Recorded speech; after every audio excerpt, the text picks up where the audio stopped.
L'argent et le pervers narcissique, c'est tout le sujet de cette capsule coaching aujourd'hui. Restez bien avec moi jusqu'à la fin, on va en parler. Bonjour, je m'appelle Faraké, je suis votre coach d'affaires et j'aide des femmes à devenir des warrior girls dans les affaires.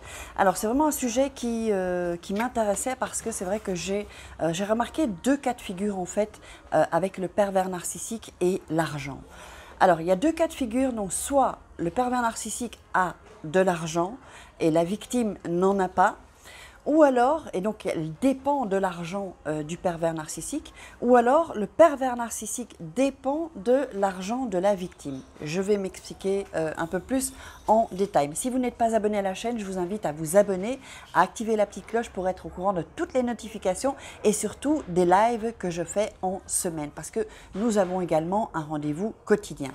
Donc en fait, je vais prendre le premier cas. Dans mon cas, par exemple, c'est moi qui avais de l'argent et qui travaillais, je travaillais beaucoup. Et j'ai remarqué que je commençais à travailler de plus en plus parce que, au final, le pervers narcissique dépendait de mon argent. Évidemment, quand on est deux, c'est pas la même chose que quand on est seul.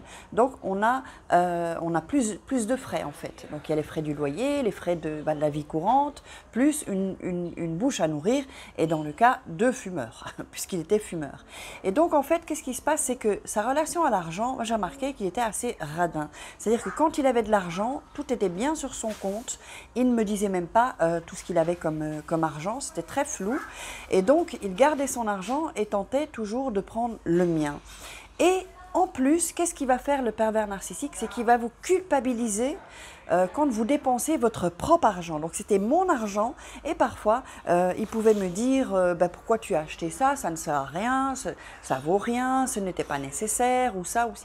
Et alors ce qu'il faisait, et c'était vraiment pour ça vraiment un bon manipulateur pervers narcissique, c'est que comme il savait que j'étais généreuse et que donc à ce moment-là j'étais dans une dépendance affective, parce que c'est pas de l'amour en fait, il vous rend dépendant.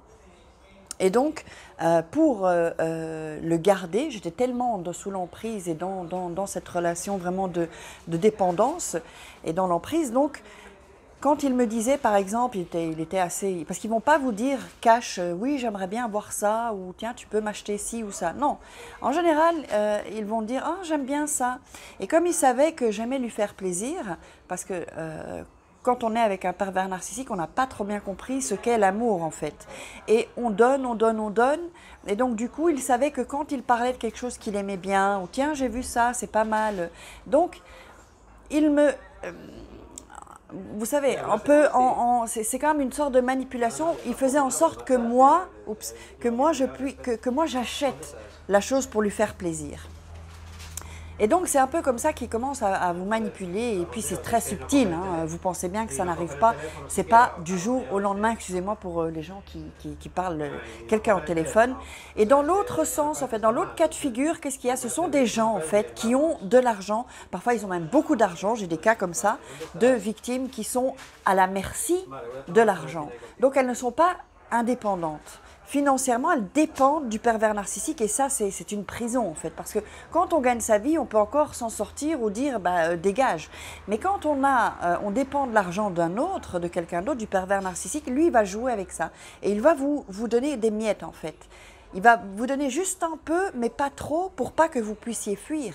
Donc, qu'est-ce que je vous conseille? Je vous recommande vraiment d'essayer de prendre un peu d'argent si vous n'arrivez pas encore à sortir de cette emprise ou à sortir ou à quitter ce pervers narcissique, à petit faire un peu d'économie pour avoir quand même avoir de l'argent de côté. C'est pas facile, hein, parce qu'ils sont pas cons, hein.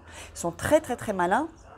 Et donc, vont vraiment vous donner des miettes pour pas que vous puissiez... Et ce qui se passe aussi, c'est que si, là aussi, dans le cas où vous dépensez de l'argent, il va vous engueuler parce que vous avez dépensé, et puis vous rabâchez, c'est pas ton argent. Vous voyez, vraiment, vous rabaissez, vous critiquez, vous rabaissez, donc tout ce que vous faites, évidemment, rien n'est jamais bon. Donc, j'ai vraiment remarqué qu'il y a vraiment un gros souci avec l'argent. En général, ils sont radins. Puisqu'ils sont radins en don de soi, ils sont radins aussi avec l'argent, en fait. C'est comme s'ils retiennent tout. Ils retiennent, en fait, les choses à donner, hein. Il n'y a pas de générosité du tout. Ils retiennent tout, donc ils retiennent l'argent aussi. C'est vraiment ce mécanisme-là que j'ai remarqué. Donc l'argent et le pervers narcissique, il y a réellement un souci quoi en fait. Donc ben, si vous avez apprécié cette vidéo, ben, partagez-la pour faire passer le message. Likez, commentez, mettez-moi des questions. J'espère vraiment que vous avez aimé cette vidéo. Ben, mettez-moi des commentaires aussi. Et puis, si vous voulez aller plus loin, il y a toujours le programme donc sous la vidéo, en lien dans la description, en bleu. Voilà, je vous laisse. Bisous, il y a un peu trop de bruit là. Ciao.